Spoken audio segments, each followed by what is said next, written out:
Welcome everyone to day 3 of our Colorado motorcycle trip. Rick is cleaning off the bugs off our windshield, off our motorcycles. He's already cleaned off the face shields. Now he's using rags from the hotel. Be sure to ask for some rags from the hotel. Don't use the hotel towels that are in your bathroom. Go ask the front desk for some rags. They'll really appreciate it. And I'm sure I have a bug in every video yesterday because every time we stopped, I cleaned off my camera, my GoPro, and there's always a bug on there. So I apologize for the bugs if they were on there. We're getting ready to leave Baker City, and we're gonna blast down I-84 all the way to Twin Falls. But I think we're gonna make a stop along the way because there's always a place that every time we've made this trip that Rick has wanted to stop at.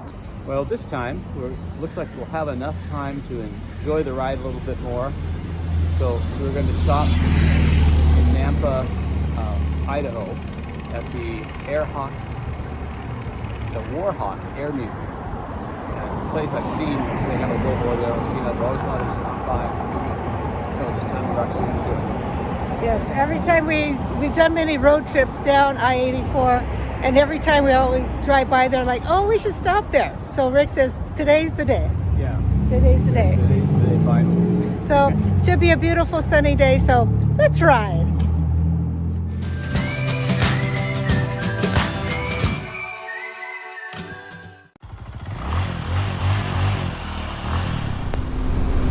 We're on our way out of Baker City, but before we leave, we decided to have some breakfast. So we went to this little cafe called Inland Cafe.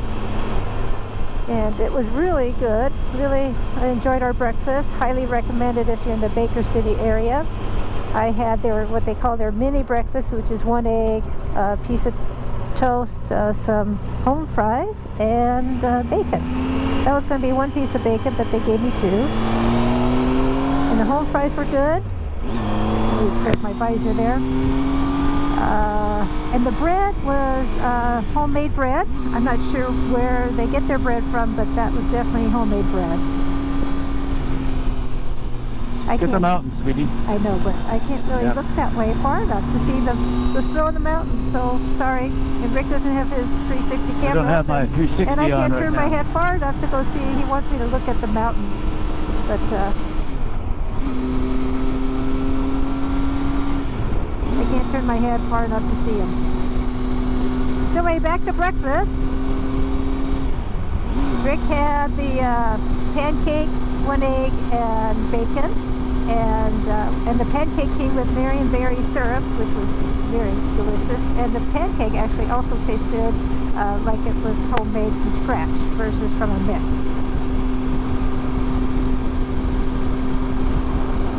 So our breakfast was quite delicious. So now we're heading south on I-84. Maybe I can get a view. Nope, I still can't turn my head far enough to see the snow-capped hills on our right. Let's see what I can do here. There you go. There, we'll try that. There's the snow-capped hills on my right. Still snow up there. It's mid-late June and there's still snow up on those hills. This isn't much of a scenic ride other than what you see. I might get a few little snippets of videos here and there, but won't be doing the scenic byways or anything. We've done most of them along the way and are on the way to Colorado, and we've also, the whole goal is to do the scenic byways in Colorado. So we're just trying to get to Colorado. So it should be a beautiful day right now. It's around 60 degrees, and as you see sunshine, it should be around 80 degrees when we get to Twin Falls, so it'll be nice and warm. It'll be nice to have warm weather. We've been missing that in the Puget Sound area of Washington. It's been cold and rainy all through May and June. And I think we had 1 or 2 days get to 70 degrees, and that's it. So that's unusual. I know it's kind of cold and rainy there anyway, but usually not that cold. And rainy. Actually, I think we've hit a record for how much rain we had in June. Well, it's been one of those months, or one of those years so far, but I guess that's okay because it helps with forest fires and the drought situation.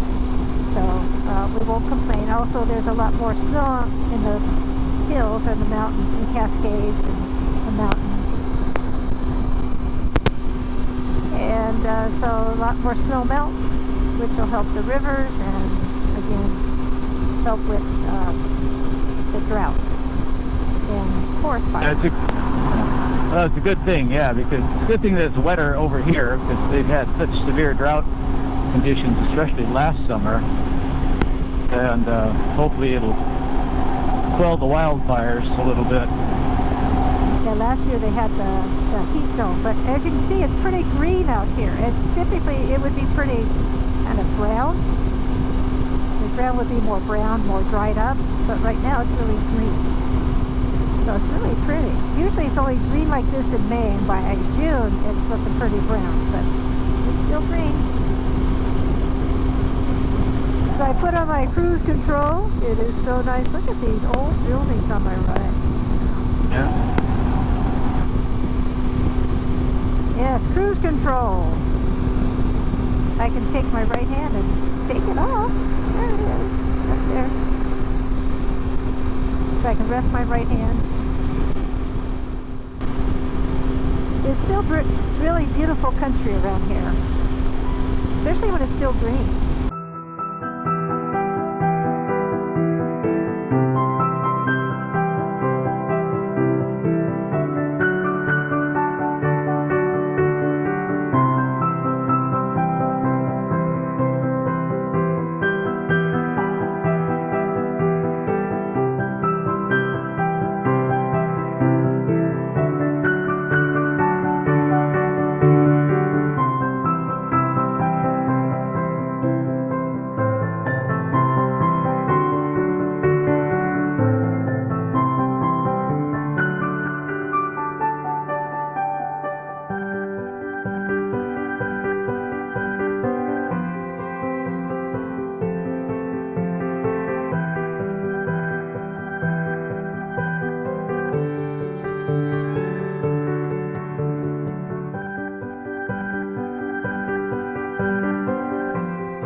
Crossing the Snake River, and this is the border between Oregon and Idaho.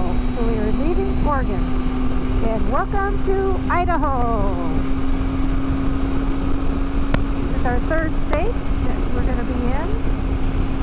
We're not going to be in that many different states like we were when we went to Utah 3 years ago. This is our third state. Welcome to Idaho. And now the speed limit is 80 miles an hour. In Oregon, it was 70. So we're coming up to our exit to the Warhawk World War II Air Museum. Exit 38 here on I-84. So here we are at the Warhawk Air Museum. We get parked Place in the shade inside. right over there, sweetie.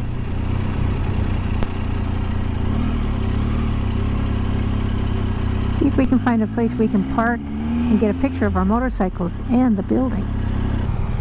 Just stay right there for a second and take your picture.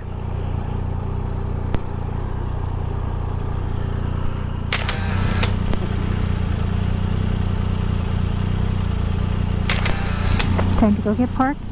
Rick has found a place in the shade. Here he is. He's made it in the shade. So let me get out of the way of this big old truck.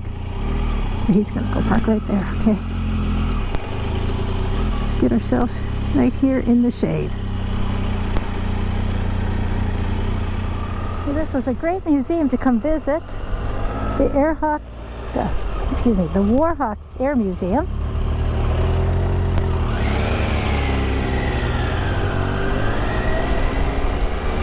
At the Nampa Municipal Airport.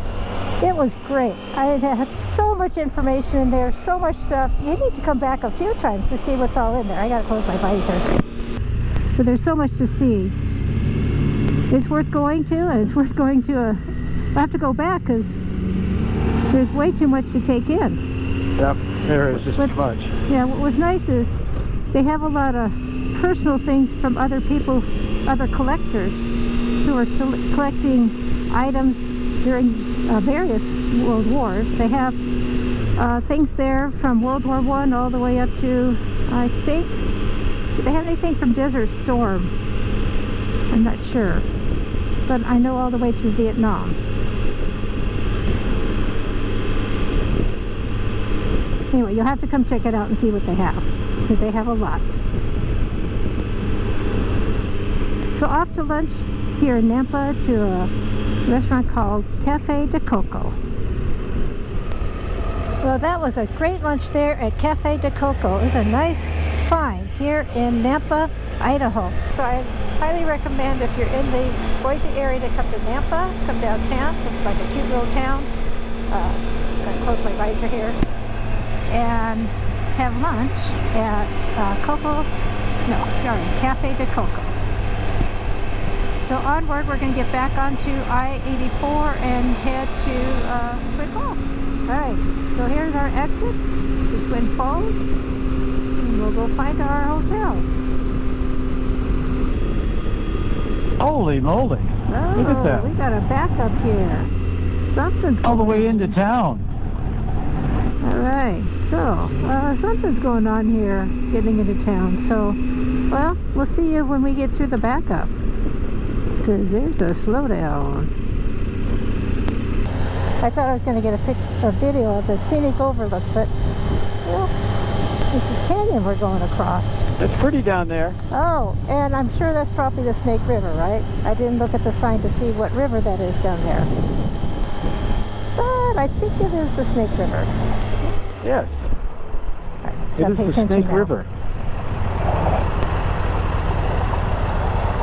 But quite the gorge right here. Oh, and off to my left, I don't know how many miles away, what, about 10 miles, 10 miles to my left, are the Shoshone Falls. And we've been there before when we went to Utah, and they are well worth the stop. It is a state park, and there's a fee, but it's well worth the stop. The reason why is that right now there's this aquifer, underground aquifer, right through here, and when it hits these cliffs, I guess you could say, this gorge area, the canyon walls, it just comes out the middle of the wall. You'll see a waterfall. It's not coming out from the top, it's coming out somewhere in the middle, and it's pretty fascinating to watch the water come out like a waterfall right in the middle of the wall. Anyways, this underground aquifer from mountains far, far away. I don't remember how far away they are, but you can't see them. Anyway, so there's this underground aquifer, and that's what feeds the Shoshone Falls. It's pretty cool looking. So if you're ever in the Twin Falls area, go check out Shoshone Falls. So we are finally here. We are staying at the Best Western Plus here at Twin Falls. Rick will get us checked in. I'm going to park in the shade, and we'll get checked in. Yeah, so am I. Well, we made it here to Twin Falls, the Best Western. The traffic getting in, that was slow going. We finally got here, got into our room, and it's nice and air conditioned, of course, in the room. And so we just walked over to, I think it's nine beans and a burrito or and something. A burrito. Little fast food, little Mexican restaurant, fast food restaurant. Where we just shared a simple taco salad, because we had such a nice lunch, big breakfast, kind of a big lunch, so we thought, well, we'll just kind of have a lighter dinner, except we have a little extra from dinner, after dinner treat, yes. Little chocolate ice cream we're enjoying right now. The temperature here is just wonderful. It's around 80 degrees. Nice temperature, especially sitting here in the shade. Yes, it was a little hot coming into town in stop-and-go traffic on the motorcycle, though. It was like I was wilting. My motorcycle felt so hot. I was sitting there like, man, this thing is hot. The engine's really hot. So, anyway, we got here. We didn't melt.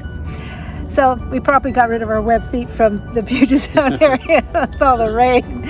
Probably our web feet have finally dried up. Anyway, it was a really nice ride. Not a lot of videos, not a lot of pictures, because it was all Mostly all interstate. Yeah. There wasn't a lot of great views or twisties. No, so. Not much scenery. I mean, there's some scenery along the way, but not like when we get on the back roads and the scenic byways. But we're saving a lot of that until we get to Colorado itself, because we've done a lot of scenic byways on the way there already. So we're saving most of our scenic byways for Colorado itself. So I hope you enjoyed all the pictures and videos, and if you did, please give me a thumbs up. Please subscribe for future videos, and remember to hit that little bell button so that you get a notification every time we upload a new video. So thank you so much for watching.